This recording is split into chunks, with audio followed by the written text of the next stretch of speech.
বন্ধুরা, আজ আমার শ্রী শ্রী ভাগবত গীতার ত্রয়োদশ অধ্যায়ের তৃতীয় দিন আমি পড়ছি, আপনারা শুনুন।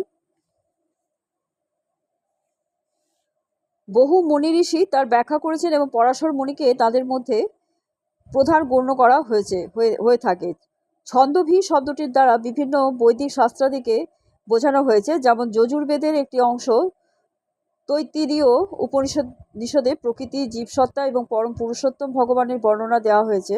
আগেই বলা হয়েছে, ক্ষেত্র বলতে বোঝায় কর্তব্য কর্মের ক্ষেত্র এবং দু ধরনের ক্ষেত্রজ্ঞ আছেন, বিভিন্ন জীবসত্তা এবং পরম জীবসত্তা। তৈত্তিরীয় উপনিষদে বলা হয়েছে ব্রহ্ম পুচ্ছং প্রতিষ্ঠা, পরমেশ্বর ভগবানের অন্নময় নামে একটি শক্তির প্রকাশ হয়, যার ফলে জীব তার জীবন ধারণের জন্য অন্যের উপর নির্ভর করে। একটি পরমেশ্বর সম্বন্ধে একটি জড় উপলব্ধি, তারপর প্রাণময়, এর অর্থ হচ্ছে অন্যের মাধ্যমে পরমেশ্বরকে উপলব্ধি করার পর প্রাণের লক্ষণের মধ্যে বা জীবের চেতনার মধ্যে তাকে উপলব্ধি করা, তারপর জ্ঞানময় স্তরে প্রাণের প্রকাশ, চিন্তা, অনুভূতি এবং ইচ্ছাশক্তিতে বিকশিত হয়। তার পরের স্তরে হচ্ছে ব্রহ্ম উপলব্ধি এবং এই উপলব্ধিকে বলা হয় বিজ্ঞানময়, যার ফলে জীবের চেতনা এবং জীবনের লক্ষণগুলি থেকে জীবকে স্বতন্ত্র বলে উপলব্ধি করা যায়। তারপরে পরম স্তর হচ্ছে আনন্দময়, তা আনন্দময় প্রকৃতির উপলব্ধি। ব্রহ্ম উপলব্ধির এই পাঁচটি স্তর আছে, যাকে বলা হয় ব্রহ্মপুচ্ছম। এর মধ্যে প্রথম তিনটি অন্নময়, প্রাণময় এবং জ্ঞানময় জীবসত্তার কর্মক্ষেত্রের সঙ্গে সংশ্লিষ্ট। এই সমস্ত কর্মক্ষেত্রের ঊর্ধ্বে হচ্ছেন পরমেশ্বর ভগবান, যাকে বলা হয় আনন্দময়। বেদান্ত সূত্র পরমেশ্বর ভগবানকে আনন্দময় অভ্যাসাৎ বলা হয়েছে। পরমেশ্বর ভগবান স্বভাবতই আনন্দময় এবং তার সেই দিব্য আনন্দ উপভোগ করার জন্য তিনি নিজে বিজ্ঞানময়, প্রাণময়, জ্ঞানময় এবং অন্নময় রূপে প্রকাশিত হন। কর্তব্য কর্ম করবার এই ক্ষেত্রে জীবকে ভোক্তা বলে মনে করা হয় এবং আনন্দময় তার থেকে ভিন্ন, অর্থাৎ জীব যদি আনন্দময় সেবায় ব্রতী হয়ে তার সঙ্গে যুক্ত হয়ে আনন্দ লাভে প্রয়াসী হয়, তাহলেই তার অস্তিত্ব সার্থক হয়। ক্ষেত্রের পরম জ্ঞাতারূপে, জীবসত্তারূপী অধস্তন জ্ঞাতারূপে এবং কর্মক্ষেত্রের প্রকৃতিরূপে পরমেশ্বর ভগবানের এই হলো প্রকৃত আলেখ্য। এই সত্য হৃদয়ঙ্গম করার জন্য বেদান্ত সূত্র কিংবা ব্রহ্মসূত্রের অভ্যন্তরে প্রবেশ করতে হয়। এখানে বলা হয়েছে যে ব্রহ্মসূত্রের অনুশাসনগুলি কার্যকারণ অনুসারে অতি সুচারুভাবে সাজানো আছে। কতগুলো সূত্র হলো ন বিয়োধ অশ্রুতে, নাত্যাশ্রুতে এবং পরাত্তু তৎশ্রুতে। প্রথম অনুশাসনটিতে কর্মক্ষেত্রের কথা বলা হয়েছে, দ্বিতীয়টিতে জীবসত্তার কথা এবং তৃতীয়টিতে বিবিধ সত্তার সকল প্রকার অভিপ্রকাশের চরম উৎস পরমেশ্বর ভগবানের কথা উল্লেখ করা হয়েছে। শ্লোক: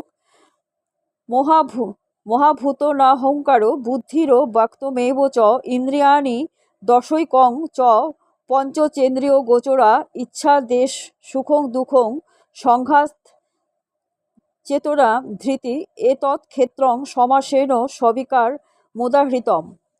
শ্রীল প্রভুপাদের গীতার গান। ক্ষিতি, অপ, তেজ, বায়ু, বোম, মহাভূত, অহংকার, বুদ্ধি আর মন অব্যক্ত সম্ভূত। চক্ষু, কর্ণ, নাসিকা, জিহ্বা, ত্বক যাহা জানি, পায়ুপাত, পেট, লিঙ্গ আর যাহা পানি, সেই 10 বাহ্য, আর মন সে অন্তরে। একাদশ ইন্দ্রিয় সে শাস্ত্রের বিচারে। রূপ, রস, গন্ধ, শব্দ, স্পর্শ যে বিষয়, 24 তত্ত্ব বুঝো ক্ষেত্র পরিচয়।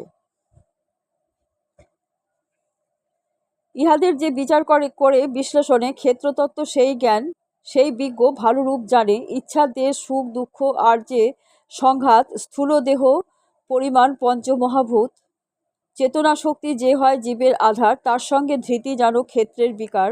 অতএব এইসব একত্রে সে ক্ষেত্র। স্থূল সূক্ষ্ম জড়বিদ্যা সেই যে সর্বত্র।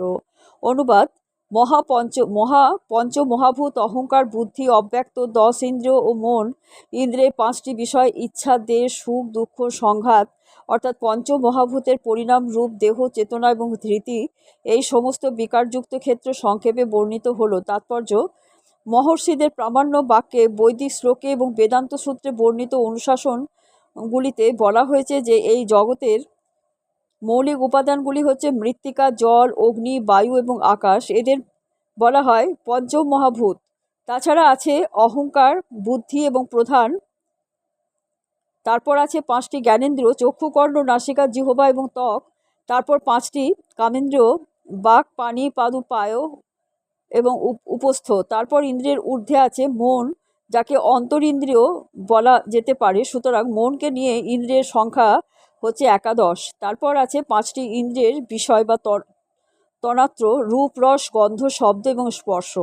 এই 24টি তত্ত্বকে সমষ্টিগতভাবে বলা হয় কর্মক্ষেত্র। কেউ যদি এই 24টি বিষয়ের বিশদ বিশ্লেষণ করেন তাহলে তিনি কর্মক্ষেত্র সম্বন্ধে খুব ভালোভাবে বুঝতে পারবেন।